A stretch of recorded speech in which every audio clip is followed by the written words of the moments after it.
Africa, a land known for its rich culture and wildlife. Africa is often thought of as a poverty-stricken place where food is unavailable and there is little hope for change.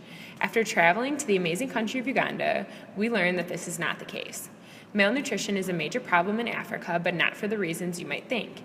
It's not because of a lack of food, but rather a lack of education. Africa has 3 growing seasons, yet many people do not have the knowledge of how to efficiently and effectively grow food year-round.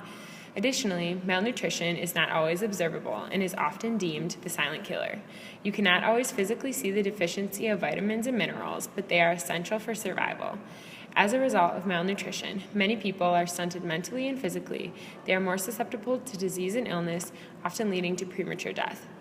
Most families practice subsistence farming, so agricultural education is crucial. A typical meal might include beans, matoke, rice, potatoes, and cassava, most of which are starches. A typical family will grow only 1 or 2 of these crops, creating unbalanced meals and resulting in a lack of essential nutrient consumption. The fact that most families only own small plots of land should not pose a problem. After visiting a 1-acre farm, we learned that a large space is not needed to grow the foods necessary for a complete and balanced diet. With the proper education, people can learn to be more efficient with the space that they have. In addition to agriculture, culture also plays a large role in the challenge of eliminating malnutrition. In a typical Ugandan family, the father eats first, taking the first and best of the food and leaving the leftovers for the mother and children. Because of this, at times when less food is available, the children receive little to nothing and are certainly not receiving the essential nutrients that a growing child requires. Furthermore, cultural beliefs also prohibit women from consuming eggs, meat, and several other nutrient-dense foods. The vitamins, minerals, and proteins found in these prohibited foods are not compensated for in the women's daily diets. As an attempt to aid in nutrient balance, many organizations have tried to implement fortified foods. However, the change in color due to fortification creates resistance and willingness to eat the food despite the similar taste and health benefits. Another factor crucial to malnutrition is sanitation. The lack of sanitation in Uganda leaves an open door for infections and diseases to thrive. When someone is malnourished, they lack the proteins essential for making antibodies to fight disease. Similarly, malnutrition severely affects those who have HIV/AIDS. When a person doesn't consume the proteins needed to make antibodies, in addition to the pre-existing lowered immunity due to the HIV/AIDS virus destroying protein-based antibodies, this leaves room for opportunistic infections. Therefore, malnutrition coupled with poor sanitation results in serious health problems and oftentimes death. In particular, water is the main obstacle when it comes to sanitation. This is a huge problem in itself, as many people dump their daily waste and garbage into waterways and don't have the resources or the knowledge to purify their water.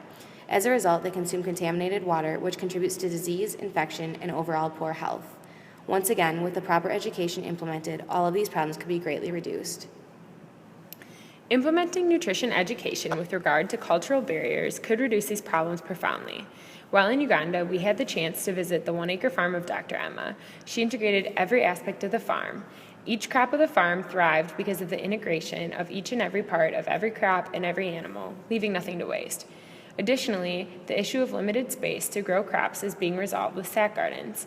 In these sack gardens, multiple plants can be grown. All that is needed is a sack, soil, seeds, sunshine, and a small area of about 4 square feet. The proper education can make a world of difference considering the available land in Uganda, the knowledge of sack gardening and small plots of land, and Uganda's 3 growing seasons. For example, even simply communicating that the stalks grown from maize can be used as feed for animals and the waste from the animals can be used as fertilizer for the maize shows them how their farm can be integrated and thrive, giving them the maximum product yield. Furthermore, education could demonstrate that it's possible to grow the foods needed for a balanced diet on any size of land given limited resources. Effectively and efficiently using this land would bring Ugandans closer to maximum crop yield, therefore reducing the incidence of food insecurity. In addition to educating people on land usage, additional education on what nutrients each type of food contains could help break the cultural barriers that do not allow women to consume certain foods. By understanding how essential the food they do not eat is to their nutritional health, and by emphasizing the consequences of malnutrition, women may expand their diet, and fathers may start to be conscious of providing their children with adequate meals.